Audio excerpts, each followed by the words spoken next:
안녕하세요. 홍영터입니다. 한 주 동안 잘 지내셨나요? 오늘은 청약 조건을 알아보려고 하는데요. 하반기 청약 계획인데요. 강서구 에코델타시티가 가장 눈에 많이 띄고요. 그리고 온천동 레미안 많이 기다리셨죠.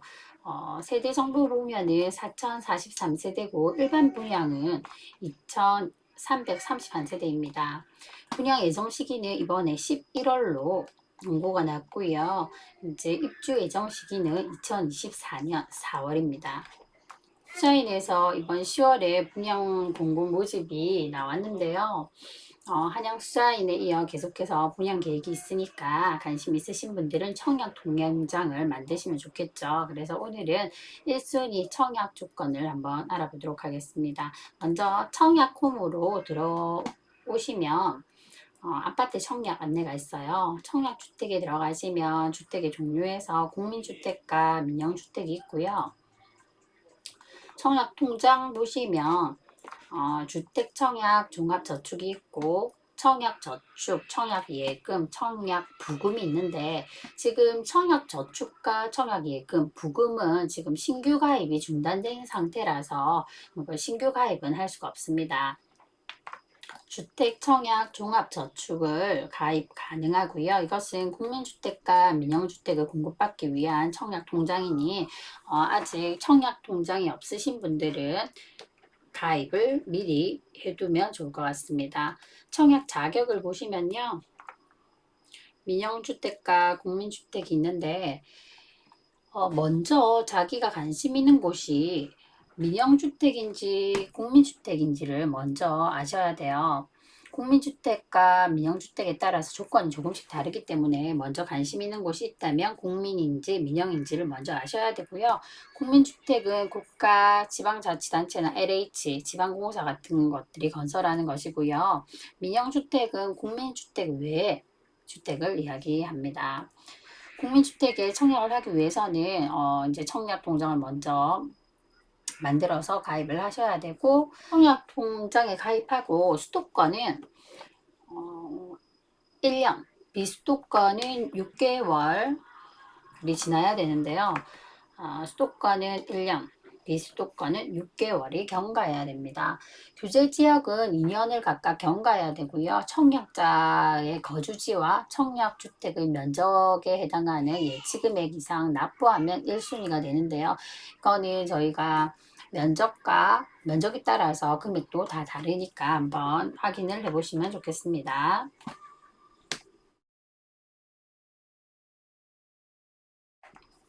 그런데 규제 지역은 1순위 청약이 제한되는 분도 있으니까 내용을 확인하셔서 2순위로 청약을 해야 되는데요. 월 납입 인정 횟수는 12회, 수도권은 6회, 규제 지역은 24회 이상 납부하면 1순위자가 돼요. 그 외의 경우는 2순위 자격을 얻을 수 있으니까 공공주택인 경우 소득 요건과 자산 요건이 추가되니까 모집 공고문을 확인하시는 게 좋을 것 같습니다. 국민주택은 입주자 모집 공고일 현재 해당 주택 건설 지역이나 강역 지역에 거주하는 성년자에게 공급하지만 민영주택과는 달리 1세대 1주택 기준으로 공급을 해요.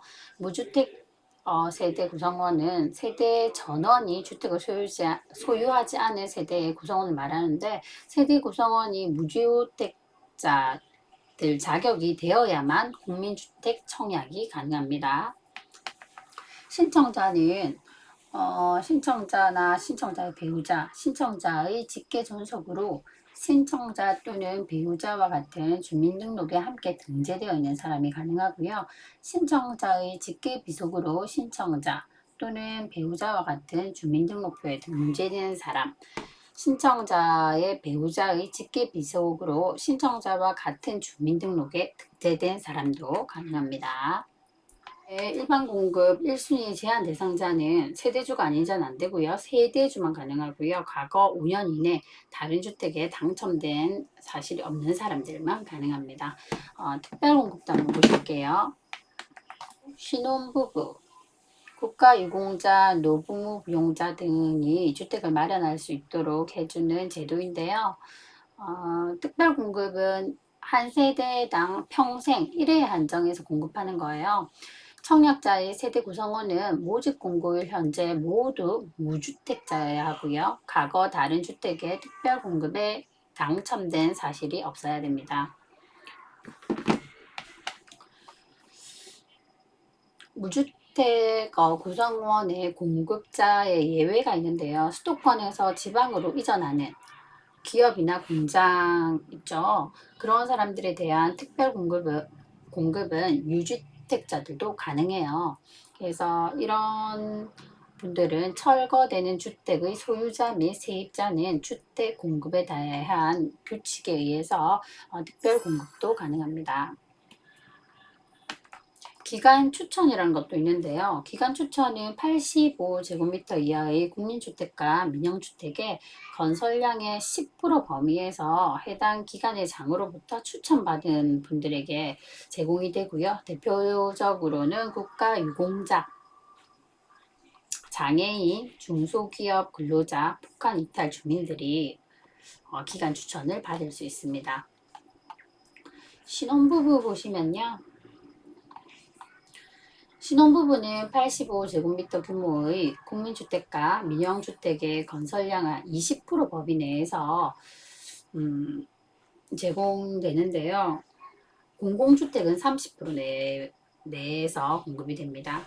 혼인신고일부터 모집공고일 현재까지 무주택자인 신혼부부에게 제공하는 건데, 혼인기간 중 주택을 소유한 적이 있는 분은 특별 공급이 제한이 됩니다. 그런데 이제 아래 요건을 모두 갖추면 무주택 세대원 구성원은 2순위 청약 신청이 가능합니다. 또한 해당 세대의 소득이 전년도 도시근로자 월 평균 소득의 120%, 신혼부부들 모두 소득이 있는 경우는 130% 이하에 해당하여야 하니 소득 기준을 충족하는지도 확인하셔야 돼요.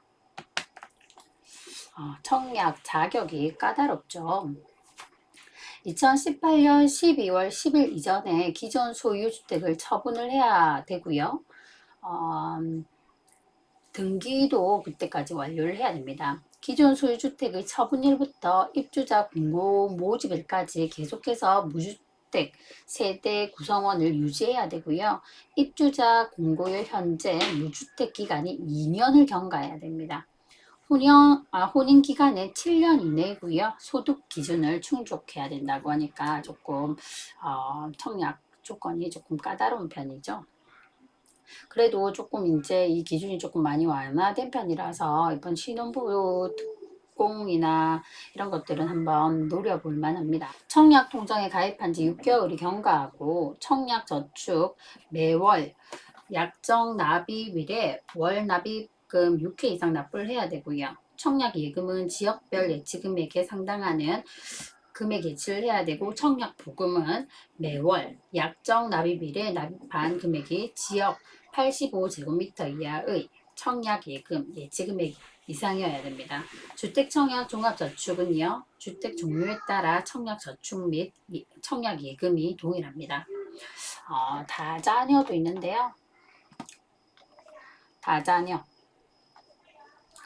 다자녀는 국민주택과 민영주택의 건설량이 10% 범위에서 모집공고, 현재 미성년자 자녀 3명 이상인 분들에게 공급하는데요. 다자녀 특별공급은 총 6개의 항목, 합계가 100점 중 본인이 해당하는 값을 청약자가 직접 선택해야 되므로 주의가 필요합니다. 되게 소득 기준도 있고 하니까 이것들은 각자 자기가 체크를 해야 되는 부분이기 때문에 직접 체크를 한번 해보고요. 자기가 해당이 되는지를 한번 확인을 해보셔야 돼요. 그리고 노부모 부양도 있는데요. 노부모 모집 공고일 현재 입주자 저축 1순위에 해당하는 분들에게 국민주택과 민영주택을 공급하는데요. 만 65세 이상의 직계 존속을 3년 이상 계속 부양하고 있는 경우로 무주택 세대원 중에 세대주에게만 공급합니다. 주민등록표에 세대주가 아닌 분들은 청약을 할 수 없습니다. 그리고 규제 지역에서는 공급하는 주택에는 과거 5년 이내에 다른 주택에 당첨된 사실이 없어야 됩니다. 빠른 5년 내에 당첨된 사람이 그 세대에 포함되어 있으면 청약할 수 없습니다. 그리고 생애 최초 특별 공급. 생애 최초로 하는 것도 85제곱미터 이하의 국민주택과 민영주택이 있는데요.